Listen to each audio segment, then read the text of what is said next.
ఎన్డీఏలోంచి బయటికి రావడానికి టీడీపీ ప్రయత్నించిందా?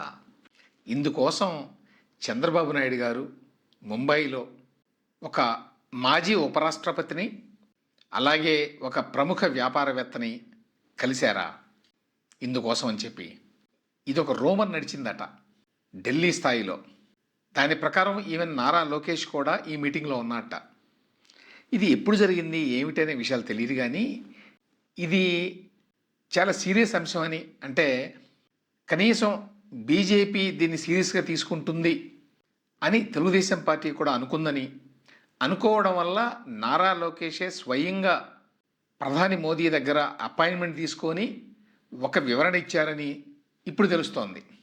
అది ఎలాగా అంటే, ఇండియన్ ఎక్స్ప్రెస్ పత్రిక వాళ్ళు ఒక కాంక్లేవ్ పెట్టారు. అందులో నారా లోకేష్ని గెస్ట్గా పిలిచారు.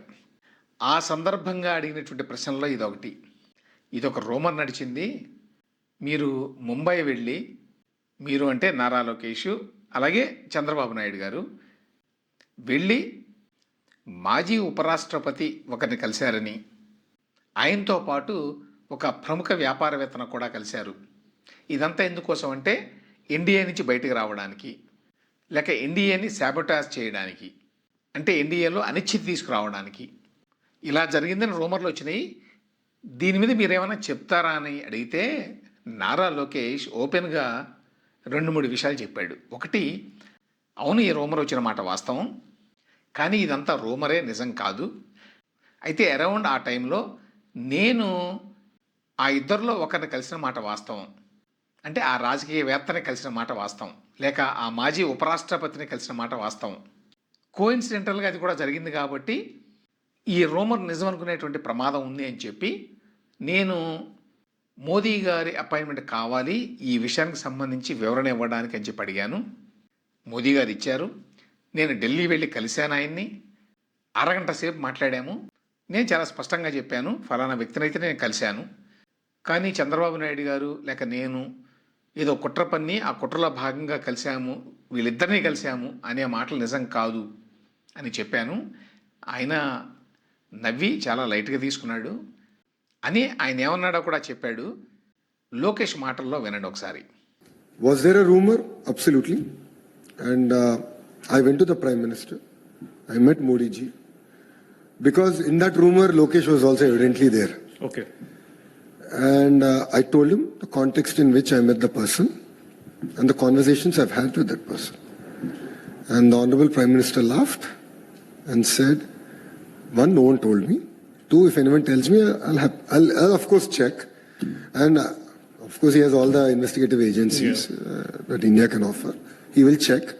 He said, I'll call you. I'll make you sit in that chair and I'll ask you that question. But just because this rumor came doesn't mean you stop meeting people. He said, you're a politician. Go meet everyone. Even in Congress. It's important you meet. If you're a politician, how will you otherwise get feedback? So I was very frank. That is the frankness with which we're able to have a conversation in this NDA dispensation. I mean, with all fairness, I'm a state cabinet minister. Yeah. Modi Saab is our prime minister. He doesn't need to give me any time. But when I asked time and said, boss, I need to clarify this particular thing, he gave me time, 30 minutes. I sat in his house and I clarified the position. And he was absolutely clear about it. So Lokesh ఏం చెప్తున్నాడంటే, ఈ విషయాన్ని మోడీ గారి దృష్టికి తీసుకొచ్చినప్పుడు ఆయన ఏమన్నాడంటే, first ఈ రూమర్ని నేను వినలేదు, ఒకవేళ ఈ రూమర్ని విన్నా కూడా నేను అవసరం అనుకుంటే క్రాస్ చెక్ చేసుకుంటాను, అంటే ధృవీకరించుకుంటాను నిజమా కాదా అనేది. మూడవది, ఇలా కలవడం తప్పేమీ కాదు ఎవరినైనా అని చెప్పడమే కాకుండా, ఒక పాలిటీషియన్ కాబట్టి నువ్వు అందరినీ కలవాలి, కలవడంలో ఎటువంటి తప్పు లేదు అని చెప్పి ఆయన అన్నాడు అని కూడా లోకేష్ చెప్పాడు. దీన్ని బట్టి అర్థం చేసుకోవాల్సింది ఏంటంటే, ఈ రూమర్ అనేది వచ్చిన మాట వాస్తవం అని, ఢిల్లీలో ఉన్న బీజేపీ పెద్దలు దీన్ని సీరియస్గా తీసుకునేటువంటి అవకాశం ఉందని టీడీపీ నేతలు అనుమానించారన్నమాట. అనుమానించటం వల్లే నారా లోకేష్ స్వయంగా ప్రధాని మోడీ గారి అపాయింట్మెంట్ తీసుకొని ఢిల్లీ వెళ్ళి ఆయనకి వివరణ ఇచ్చాడు అని చెప్పి అనుకోవాలి. ఎవరి మాజీ ఉపరాష్ట్రపతి, ఎవరి పారిశ్రామికవేత్త అని అంటే కన్ఫర్మ్డ్గా ఎవరికి తెలియదు. కానీ మాజీ ఉపరాష్ట్రపతులు కొద్దిమందే ఉంటారు కాబట్టి మనం చూచాయిగా అర్థం చేసుకోవచ్చు ఎవరు అని. జగదీప్ ధంకడ్ గారు అయ్యే అవకాశం ఉంది. ఎందుకు ఉంది అంటే ఆయన్ని ఉపరాష్ట్రపతి పదవి నుంచి బీజేపీ నాయకత్వం బలవంతంగా ఫోర్స్ఫుల్గా బయటికి పంపించింది, రాజీనామా చేయించింది. ఎందుకంటే జగదీప్ ధంకడ్ గారు ఇండిపెండెంట్గా వ్యవహరిస్తున్నారని చెప్పి బీజేపీ నాయకత్వానికి నచ్చలేదు. జగదీప్ ధంకడ్ గారు బీజేపీ పరివారం నుంచి వచ్చిన వ్యక్తి కాదు, ఆర్ఎస్ఎస్ నేపథ్యం లేదు, ఆయన గతంలో కాంగ్రెస్ పార్టీలో కూడా ఉన్నాడు. సో ఆ రకంగా దూరం అయ్యాడు. మాజీ ఉపరాష్ట్రపతి అయ్యుండి బీజేపీ నాయకత్వంతో విభేదాలు వచ్చినటువంటి వ్యక్తి కాబట్టి ఆయన అయ్యేటువంటి అవకాశాలు ఉన్నాయి అని చెప్పి ఎవరైనా అనుమానిస్తారు. అయితే చంద్రబాబు నాయుడు గారు కానీ నారా లోకేష్ కానీ అసలు ఎవరిని కలవలేదు, ఇట్లా కలిశారు అనే మాటే అబద్ధం, అది రూమరు, అది ఫేక్ అని చెప్పి నారా లోకేష్ స్పష్టంగానే చెప్పాడు. అయినా కూడా ప్రధాని మోడీ దగ్గర నుంచి అపాయింట్మెంట్ తీసుకొని వెళ్ళి క్లారిఫికేషన్ ఇచ్చాడు అంటే దానికి ఒక నేపథ్యం ఉంది. ఎందుకంటే బీజేపీ టీడీపీ మధ్య సంబంధాలు బ్రహ్మాండంగా ఉన్నాయి ఇవాళ అని చెప్పి అనుకోవచ్చు. కానీ గత అనుభవాల దృష్ట్యా బీజేపీ టీడీపీని ఇప్పటికీ పూర్తిగా నమ్మదు. చంద్రబాబు నాయుడు గారి వైఖరి మీద వాళ్ళకి ఇప్పటికీ కొన్ని అనుమానాలు ఉన్నాయి అనేటువంటి మాటలు వినిపిస్తాయి. ఎందుకంటే చంద్రబాబు నాయుడు గారు గతంలో 2004 ఎన్నికల ఓటమి తర్వాత ఒకసారి బీజేపీ నుంచి బయటకు వచ్చారు.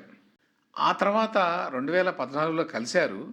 కానీ 2018లో మళ్ళీ బయటకు వచ్చినప్పుడు బయటికి రావడమే కాకుండా బీజేపీ ప్రభుత్వం మీద, నరేంద్ర మోడీ గారి నాయకత్వం మీద విమర్శలు గుప్పించారు. ఆ కారణం చేత వాళ్ళకి ఇప్పటికీ అనుమానాలు ఉన్నాయి. ఇప్పటికీ మోడీ గారికి చంద్రబాబు నాయుడు గారి మీద పూర్తి నమ్మకం లేదు అని కొంతమంది చెప్తూ ఉంటారు. బహుశా ఈ నేపథ్యంలో ఎందుకైనా మంచిది, ఏమైనా అనుమానాలు ఉంటే క్లారిఫై చేయడం మంచిది, లేకపోతే అనవసరంగా ఈ రూమర్లని బీజేపీ నాయకత్వం నమ్మితే ముందు ముందు రెండు పార్టీల మధ్య సంబంధాల్లో ఇబ్బందులు వచ్చేటువంటి అవకాశం ఉందని చెప్పి అనుకొని నారా లోకేష్ చొరవ తీసుకొని వెళ్ళి ఈ క్లారిఫికేషన్ ఇచ్చాడని చెప్పి అనుకోవాలి. దాన్ని బట్టి ఎన్డీఏలో తన భాగస్వామ్యానికి టీడీపీ అలాగే చంద్రబాబు నాయుడు గారు ఇవాళ ఎంత ప్రాధాన్యాన్ని ఇస్తున్నారు అనే విషయం కూడా అర్థమవుతోంది. ఇందులో ఒక విశేషం ఏంటంటే, సరే ఇండియన్ ఎక్స్ప్రెస్ వేదికలో ఈ ప్రశ్న అడిగారు. మామూలుగా అయితే ఇది రూమర్ అని చెప్పి తప్పించుకోవచ్చు. అట్లా తప్పించుకోకుండా అవును ఈ రూమర్ వచ్చిన మాట నిజమే అని చెప్పడమే కాకుండా నేను ప్రధానమంత్రి గారి అపాయింట్మెంట్ తీసుకున్నాను, దీనికోసం క్లారిఫికేషన్ ఇవ్వడం కోసం వెళ్ళి కలిసినప్పుడు ఇట్లా అయింది అని అన్ని విషయాలు బయటికి చెప్పాడు నారా లోకేష్. బహుశా ఈ విషయంలో ఎవరికీ ఎటువంటి అనుమానాలు ఉండకూడదు ఇక అనే ఉద్దేశంతో ఈ మాటలు చెప్పినట్టు అనుకోవాలి.